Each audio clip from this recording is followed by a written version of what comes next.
Rais Masoud Pezeshkian wa Iran anasema kuna wakati baadhi ya mambo yanakera na ni kutokana na propaganda zinazozidi kuendeshwa na watu wa Magharibi pamoja na Israel na Marekani, lakini sasa anasema Iran imejitoa muhanga na itatoa jibu kali kwa uchochezi wowote ambao utamfanya adui ajutie maishani. Rais Masoud Pezeshkian wa Jamhuri ya Kiislamu ya Iran amesisitiza kwamba jibu la Iran kwa uchokozi wowote litamfanya adui ajute. Hii ni kauli ambayo ameizungumza wakati wa kumaliza mwaka 2026.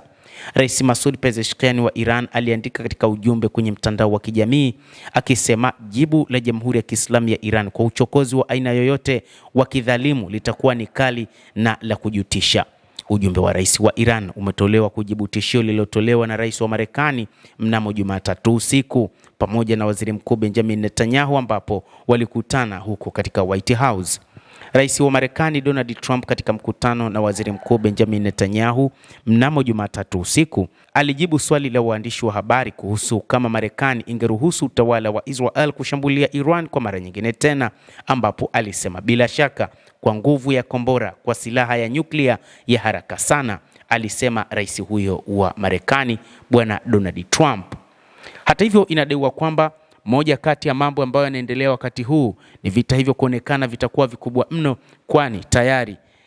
Urusi inadaiwa imepeleka zaidi ya ndege 4 zilizobeba silaha za kivita kuelekea nchini Iran. Mwishoni katika mwaka wa 2025, angalau ndege 4 za mizigo za Urusi ikiwa ni pamoja na IL-76 na aina ya AN-124 zimeripotiwa kutua Iran.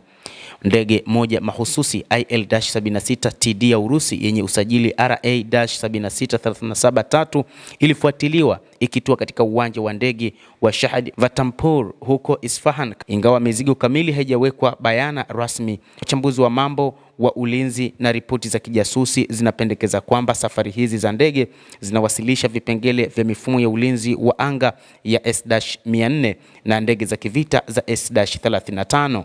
Baadhi ya ripoti pia zinadokeza juu ya uwasilishaji wa vifaa vya hali ya juu vya kivita vya kielektroniki EW au vipengele vya kurushia satellite ya Iran, kwani hivi majuzi IL-76 ya Urusi iliwasilisha satellite ya AST kwa Vostochny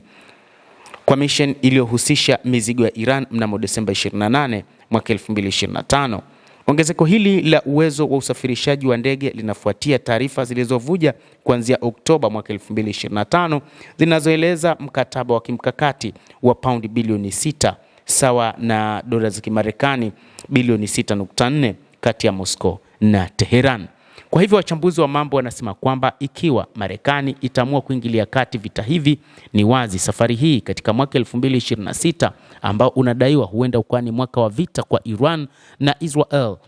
ukasababisha hali kuwa mbaya zaidi katika eneo hilo la Mashariki ya Kati, na ni vita ambavyo Marekani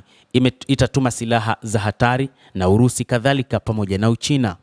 Mtazamaji wa The World News, endelea kutufuatilia, lakini ni kusihi usisahau kulike, usisahau kucomment kadhalika na kusubscribe channel yetu hii ili upate habari hizi kwa mapana hapa The World News. Mimi ni Adam Hussein, endelea kuwa nasi wakati wote, endelea kutufuatilia ujue nini kinachojiri katika ulimwengu kupitia The World News.